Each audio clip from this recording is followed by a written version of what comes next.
what's a specific example of you guys like feeding off each other? Because like I feel like there's a duality here in terms of CC being more technical, maybe Aspen leading more on the design part, and that's kind of a beautiful pairing. So how does that work? And then we'll get into the game, but I just kind of want to first break down the Yeah, duality of it. I think Totally. I think I can't remember if I told this story last week. I'm sorry if I did, audience, but I'm going to tell it again. So the reason that our studio is called Walk in the Park Games is because we first came up with the idea for our game when we were walking in the park together. During COVID, we couldn't get outside very much, or we couldn't do much, so we would go outside a lot and walk in the park near our house, and we saw so many people outside that it like really inspired us to start doing that. And we actually have kept up that sort of exercise. Like we go on walks. We live in Colorado now in this beautiful natural area. And at the beginning of the walk, we'll be like, let's design a game. Let's design an extraction shooter. We don't like extraction shooters that much, but let's design one anyway.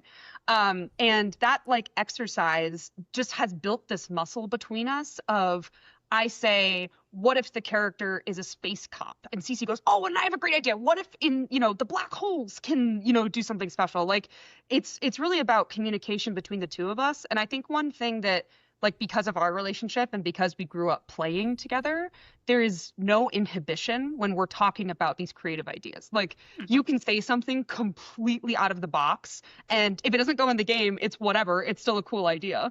So I don't know. At least for me, like that's kind of how we got started and how we really communicate like with each other. And it's essential now that we're working with other people too, because Cece and I are always on the same page about everything, which is very useful for our partners. Yeah. To springboard off of that, we also, between the two of us, we play games a little tiny bit differently. So we analyze them a little bit differently when we play, partially because of our different focuses in the industry. So Aspen's focus is obviously very heavily based around world building and narrative design. And mine is obviously more based around like skill-based execution and technical features of player controller, for example. So it's really interesting when we play a game together, including some of our very favorite games like Breath of the Wild. Yeah. We'll end up kind of observing different things and pointing them out to each other, which helps us develop that shared vocabulary of what things we really like in games as slightly different players. So like I might point out, oh, when Link jumps off his horse to go into the archery mode, the camera slows down, but there's also this like fisheye effect that happens where you kind of get this more focus kind of vignette effect on the camera. Whereas Aspen is noticing like, oh, when I go into that archery mode, for example, I can pick up details on the characters. So I can notice which bokoblin is the one that is like the leader, and that will help me kind of form this battle into something that's a little bit more manageable for me if I take him out first. So those kinds of differences in perspective and focus while we're playing games helps us both be more aware of those things, even when we're working in our own individual disciplines. So when I'm working on technical design, like that popping algae platform, I'm thinking to myself, oh, when Aspen plays a game as a player who's not thinking about the way that it works, but is just thinking about the way that it feels, she will notice if it does that little like squishy delay before it pops. It will feel better to a player like her who's experiencing that in a very organic way. Another very specific example of kind of the two of us working together in tandem and how it goes between technical design and level design is when Aspen will fly me through the levels that she's prototyping. She'll take me through, we'll talk, we'll discuss, I'll go off to make mechanics for her. She'll block out a level. And then when I've kind of got the mechanics in a place where they're starting to work, we'll come back together. She'll fly me through the level and she'll describe the puzzles that she's trying to set up to me. And oftentimes it'll happen where like we discussed a mechanic, but Aspen's using it in a way that I actually hadn't really thought of or planned for. And so the initial version of the blueprint or mechanic might not be set up to handle the exact case that Aspen put it in. However, oftentimes those uses are very creative and very interesting.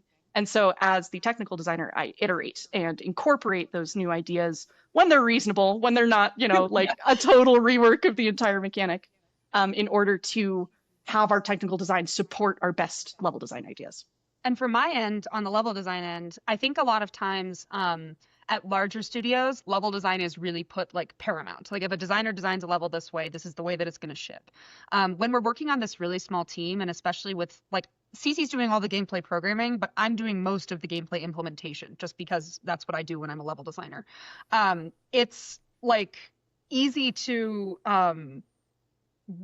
say that levels belong like above technical design, but I think it's much more of a conversation when you have a really small team. Like if I come up with a mechanic, even if CC loves it and it's really creative and both of us think it's a ton of fun, oftentimes we'll set a stipulation that's like, okay, if you work on this for more than 2 days, we're going to say it's too complicated and we'll come up with other ideas for changing the level or changing the mechanic or this particular puzzle.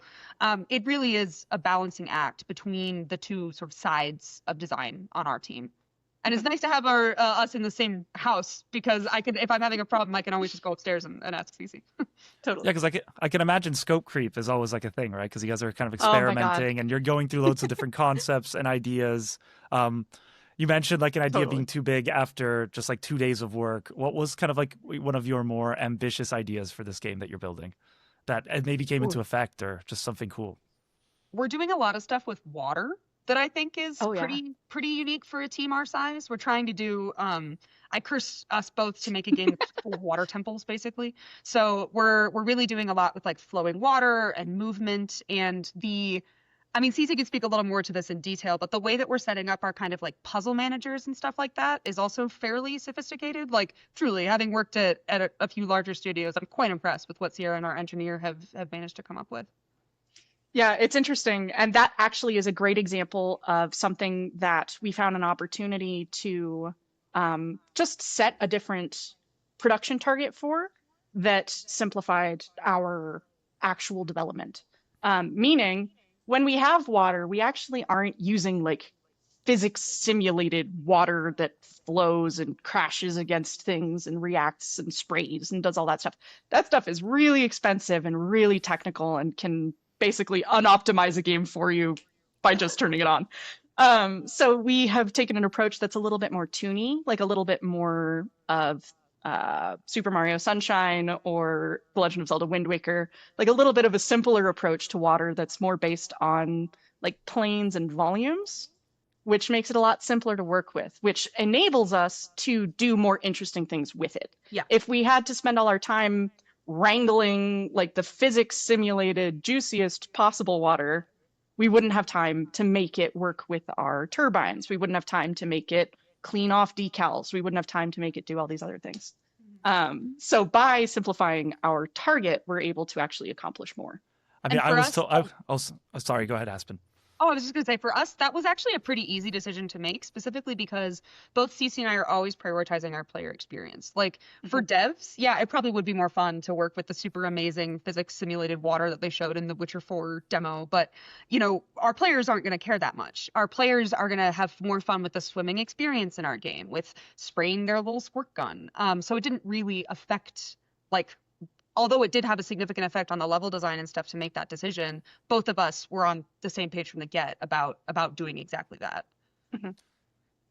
So I just wanted to add to all this that one of the things I've heard is that simulating water is one of the hardest things to do because of just how complex waves can be. And like, I think a bunch of games have been trying to get it right. And so I completely hear that. When we're talking about like maybe squirting a water gun or like double jump for A, how did you find these core mechanics for your game? How do you choose just the foundations of how a player plays this? Like Super Mario has very specific mechanics. Kirby may have very other specific mechanics. Maybe they do share the fact that they both have some kind of double jump. How did you get into the process of figuring out what your core mechanics would be? I think it was a lot about just, again, that sort of player experience, like really thinking about what we wanted players to do in the game. And again, as Cece pointed out, like for me, games are very sort of feely. Like I'm a little bit more emotive, like narrative focused. And so for me, it's always been about like the vibe that we wanted to create. And so what I did and what we did together was sort of, as Cece was talking about earlier, like analytical play a little bit. So we went back through quite a few games we had played as kids, quite a few indie titles we liked, quite a few AAA titles we liked, and basically tried to pick out things that brought us the same experience that we were trying to bring to our players? What are the things that make us feel casual joy or that look whimsically elegant? Like we took these little vocab terms from our game and tried to find places in other games where those kind of came together into creating a similar experience. Narrowing it down was a little bit of on the technical side, so I will let Cece speak to that too, but some of it was obviously scope considerations as well. Yes. Uh-huh. For me, I think the experience was a lot like a scavenger hunt. So, like Aspen said, it was a lot about picking out the things that gave us the experiences that we wanted to bring to players from games that we already loved.